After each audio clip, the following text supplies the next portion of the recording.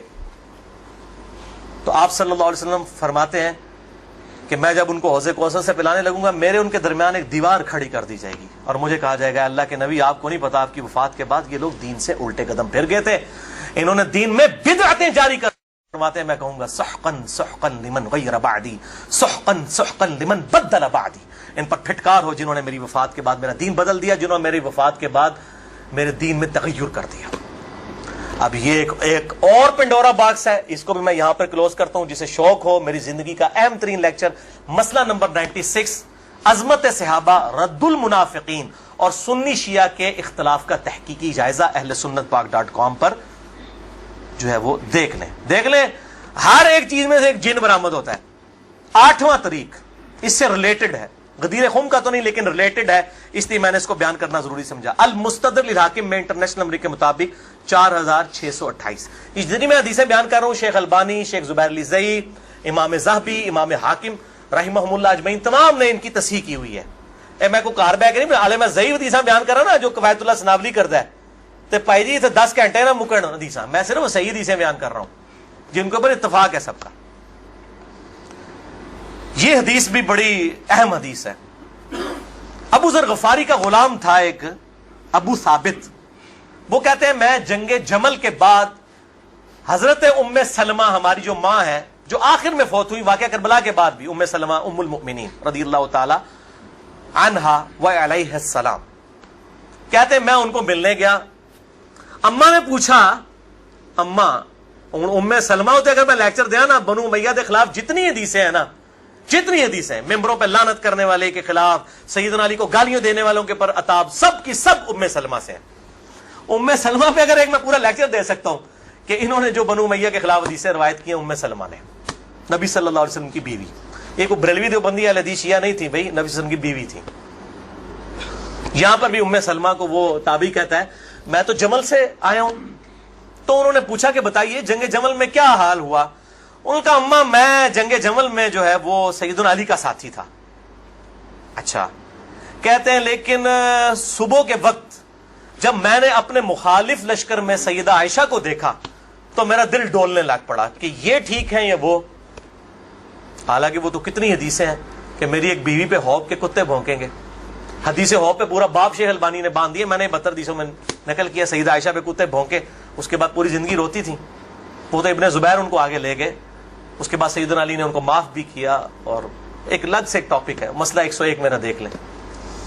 بہرحال سیدہ عائشہ رضی اللہ تعالیٰ عنہ کو دیکھا دل ڈگمگا گیا، کہتے ہیں پھر میں نے جب ظہر کی نماز پڑھی تو اللہ نے میرے دل کو مضبوط کر دیا کہ نہیں علی حق پر ہے، تو ہم نے جنگ کی، اور ظاہر ہے وہ تو کلین سویپ ہوا، سیدنا علی جنگ جیت گئے۔ تو ام سلمہ نے پتہ کیا کہا؟ انہوں نے یہ نہیں کہا کہ یہ مشاجرات صحابہ مجھ سے کیوں ڈسکس کر رہے ہو، دو ہی ٹھیک نے، انہوں نے کہا ابو ثابت تو نے بڑا ہی اچھا کام کیا، میں حضور کی بیوی ہوں، میں نے خود نبی صلی اللہ علیہ وسلم سے یہ بات سنی تھی کہ قرآن اور علی یہ قیامت تک ساتھ رہیں گے یہاں تک کہ یہ مجھے حوض کوثر پہ آ کر ملے۔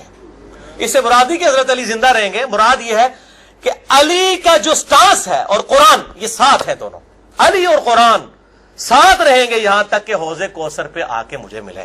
اوتھے نازمیاں دی لگے گی پھینٹی، حوض کوثر تے تم ملن گے تو پھر یہی کچھ ہوئے گا نا، سحقن سحقن لمن غیر بعدی، وہاں پہ یہ ہوگا۔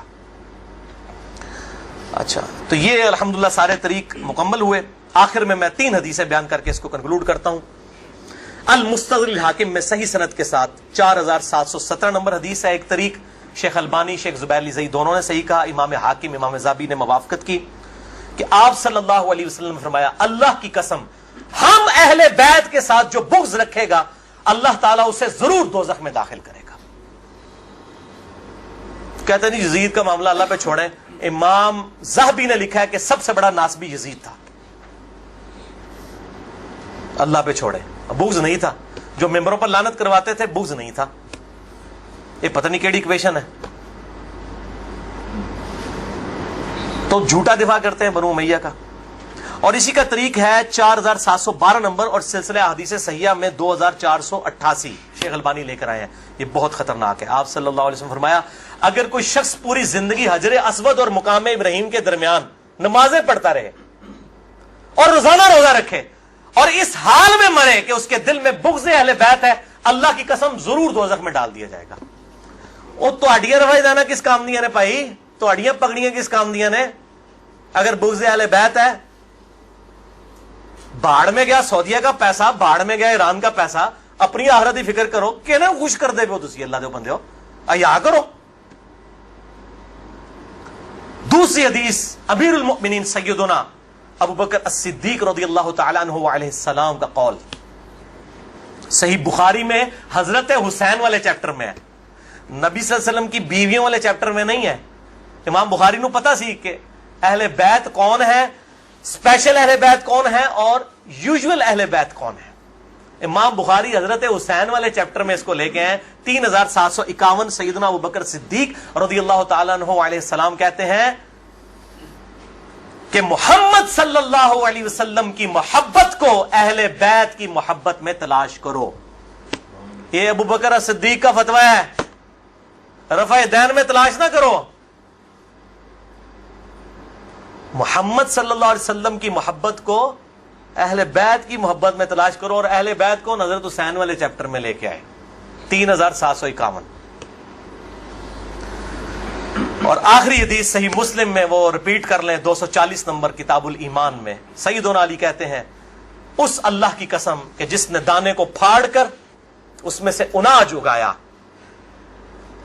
اگایا اور ہر مخلوق کو پیدا کیا، نبی امی نے مجھ سے عہد لیا تھا کہ اے علی تجھ سے صرف مومن ہی محبت کرے گا اور تجھ سے بغض صرف منافق ہی رکھے گا. اب محبت علی کا یہ مطلب نہیں ہے کہ غلوف کرے یا مشکل کشا ماننا شروع کر دے، مراد یہ کہ جو ان کے صحیح جتنے بھی فضائل آئے ہیں ان کو مانا جائے الحمدللہ، اور ان کے دشمنوں سے دشمنی رکھی جائے. یہ بھائیو اب آج کی گفتگو کنکلوڈ ہوئی. میں آخر میں پھر وہی کہوں گا کہ یہ میرا جو ریسرچ پیپر ہے 5B واقعہ کربلا کا حقیقی پس منظر 72 صحیح الاسناد حدیث کی روشنی میں، اسے ضرور پڑھیں. اہل سنت پاک.com سے research paper number 5B download کریں. میں اپنی گفتگو کا اختتام کروں گا امام محمد بن ادریس الشافعی المتوفى 204 ہجری کے اس مشہور شعر پر جو ان کے دیوان الشافعی میں چھپا ہوا ہے. کسی مولوی کی سند کی ضرورت نہیں، ان کی اپنی کتاب ہے دیوان الشافعی. اور تمام محدثین چاہے ابن تیمیہ ہوں، امام ذہبی ہوں، ابن کثیر ہوں، سب نے اپنی کتابوں میں اس شعر کو نقل کیا ہے. چونکہ میرے پہ بھی فتویٰ لگنا ہے تو میں بتاؤں کہ میں کوئی اکیلا نہیں ہوں، ہمارے بزرگوں پہ ان کے بزرگوں نے فتوے لگائے ہیں. امام شافعی سے بڑا کوئی اہل سنت کا امام نہیں ہے. احمد بن حنبل ان کا شاگرد ہے، اور احمد بن حنبل صرف حدیث میں ایکسپرٹ ہے. امام شافعی وہ ہیں جو حدیث میں ایکسپرٹ، فقہ میں ایکسپرٹ، منطق میں ایکسپرٹ. ان سے بڑا کوئی امام نہیں اہل سنت کا. اور امام بخاری ان کے پوتا شاگرد، امام ترمذی ان کے پڑپوتا شاگرد، اور خود امام مالک رحمہ اللہ وعلیہ السلام کے شاگرد ہیں. دیوان الشافعی میں ان کا شعر ہے ان کان رفضا حب آل محمد صلی اللہ علیہ وآلہ وسلم. اگر آل محمد کی محبت کا نام تم کہتے ہو رافضی ہونا ہے، شیعہ بھی نہیں رافضی، فَلْيَشْهَدِ الثَّقَلَانِ أَنِّي رَافِضِي. تو جنوں انس گواہ ہو جاؤ، اے بریلویو دیوبندیو اہل حدیث شیعہ سب کے سب، چاہے جنوں میں ہو چاہے انسانوں میں ہو، من الجنت والناس، وہ والا بھی من الجنت والناس، گواہ ہو جاؤ. فَلْيَشْهَدِ الثَّقَلَانِ أَنِّي رَافِضِي. ہاں میں پھر رافضی ہوں، میرے رافضی ہونے پر گواہ ہو جاؤ. یہ امام شافعی کا جو ہے شعر ہے. اس پہ میں نے گفتگو کنکلوڈ کی. باقی آپ اس میں دیکھیں. اللہ تعالیٰ سے دعا ہے جو حق بات میں نے کہی اللہ تعالیٰ ہمارے دلوں میں راسخ فرمائے. اگر جس بات میں میرے منہ سے کوئی بات نکل گئی تو اللہ تعالیٰ ہمارے دلوں سے محو کر دے. اللہ تعالیٰ ہمیں کتاب و سنت کی تعلیمات پر عمل کر کے دوسرے بھائیوں تک پہنچانے کی توفیق عطا فرمائے. سبحانک اللہم و بحمدک اشہد ان لا الہ الا انت استغفرک و اتوب الیک وما علینا الا البلاغ المبین. درود شریف ایک دفعہ ضرور پڑھیں. اللہم صلی علی محمد وعلی آل محمد کما صلیت علی ابراہیم وعلی آل ابراہیم انک حمید مجید. اللہم بارک علی محمد وعلی آل محمد کما بارکت علی ابراہیم وعلی آل ابراہیم فی العالمین انک حمید مجید. جتنے بھائی آئے ہیں ریسرچ پیپرز بھی لے کے جائیں، اور جنہوں نے سوال کرنے ہیں 10 منٹ کے بعد میرے پاس آئیے گا، کیونکہ میں ظاہر ہے اتنی گفتگو کر کے پھر جو ہے وہ تھک جاتا ہوں. جزاک اللہ خیرہ، جزاکم اللہ خیرہ، وما علینا الا البلاغ المبین. ٹھیک ہے، اسے بند کر دیجئے.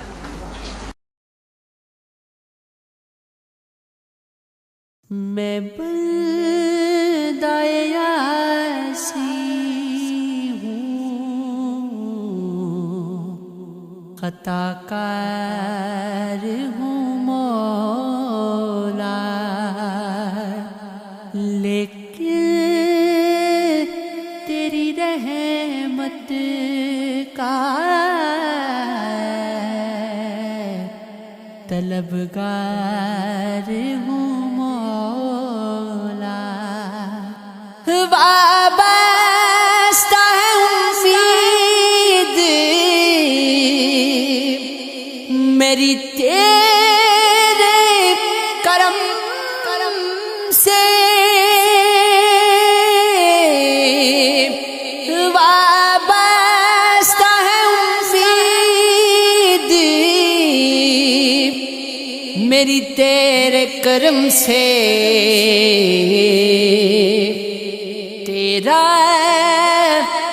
فقط تیرا